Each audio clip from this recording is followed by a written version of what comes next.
Halo teman-teman, hari ini kita akan membahas soal kompetensi teknis Pranata Komputer Ahli Pertama P3K. Buat teman-teman yang baru bergabung jangan lupa ya video ini di like, komen, share dan di subscribe. Kita langsung saja ke contoh soalnya. Berikut ini yang bukan termasuk kegunaan Hadoop dalam dunia Big Data antara lain.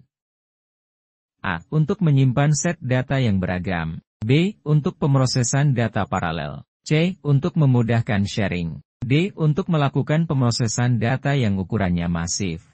Jawaban yang tepat pada soal ini terdapat pada pilihan C. Untuk memudahkan sharing.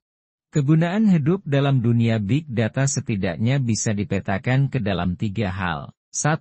Untuk melakukan pemrosesan data yang ukurannya masif. Artinya apabila data yang Anda miliki ukurannya benar-benar raksasa terabyte bahkan petabyte, Hadoop akan mampu melahapnya. 2. Untuk menyimpan set data yang beragam, Hadoop mampu menyimpan dan memproses data apapun, baik besar maupun kecil, teks polosan maupun file biner seperti gambar, hingga lintas versi dari data terkait. Anda dapat mengubah cara pemrosesan dan analisis data sewaktu-waktu tanpa harus melakukan penyusunan ulang, yang biasanya mengharuskan pengguna menjalankan migrasi data. 3. Untuk pemrosesan data paralel, dengan adanya algoritma MapReduce artinya Anda bisa memparalelkan pemrosesan data. Nomor selanjutnya. Berikut jenis software berdasarkan dari distribusinya kecuali. A. Spyware. B. Windows. C. Freeware. D. Open source. Jawaban yang tepat pada soal ini terdapat pada pilihan B. Windows.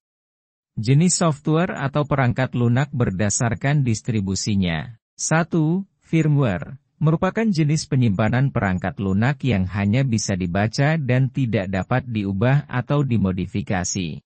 2. Freeware. Merupakan salah satu jenis software yang tidak memiliki batas waktu tertentu.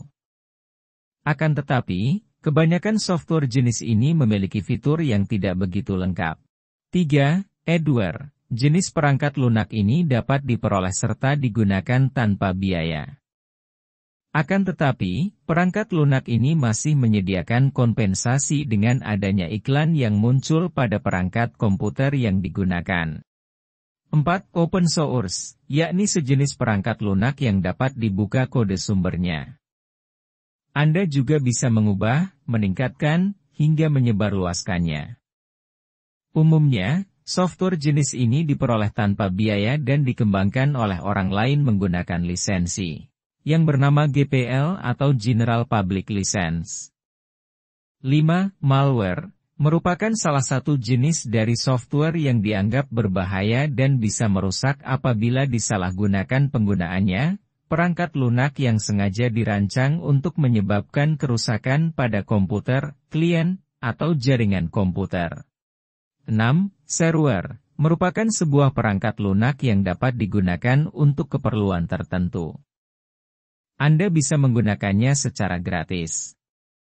Pada umumnya, jenis perangkat lunak yang satu ini digunakan sebagai demonstrasi dengan fitur dan waktu penggunaan yang terbatas. 7. Spyware. Software yang khusus digunakan dalam memata-matai setiap aktivitas pengguna komputer. Teknologi informasi yang mengacu ke salah satu bentuk program berbahaya yang memasang dirinya sendiri ke dalam sebuah sistem untuk mencuri data pengguna atau merusak sistem pengguna tersebut. Nomor selanjutnya. Berikut ini yang tidak termasuk kebutuhan minimal hardware untuk komputer server adalah A. Prosesor 600 MHz. B. Memori dengan RAM 192 MB. C. Tablet. D. VGA onboard. Jawaban yang tepat pada soal ini terdapat pada pilihan C. Tablet. Kebutuhan minimal komputer server. Untuk menjalankan aplikasi ini sebagai server membutuhkan komputer dengan spesifikasi minimum baik hardware maupun software antara lain. Hardware butuh prosesor 600 MHz, memori dengan RAM 192 MB, Monitor Super VGA 800x600 dengan minimum 256 warna. CD-ROM atau DVD-ROM, keyboard dan mouse. Untuk kebutuhan software, adapun perangkat lunak yang dibutuhkan dan telah diuji cobakan pada komputer server yaitu Operating System, Windows XP Service Pack 2. Web Server, Apache versi 2.4.3. Pemrogramming Language, PHP versi 5.4.7. Database, MySQL versi 5.5.27. Nomor selanjutnya. Berikut ini kegiatan-kegiatan pada unsur IT Enterprise, kecuali A. Enterprise Architecture, B. IT Plan, C. IT Governance, D. IT Audit, E. Strategi T. Jawaban yang tepat pada soal ini terdapat pada pilihan D. IT Audit. IT Enterprise meliputi strategi T, Enterprise Architecture, IT Governance, IT Plan. Nomor selanjutnya. Berikut ini yang bukan merupakan jenis-jenis jaringan adalah A. LAN, B. MAN, C. WAN, D. Internet, E. Ring. Jawaban yang tepat pada soal ini terdapat pada pilihan E. Ring. Jadi ring ini merupakan topologi dari jaringan. Nomor selanjutnya.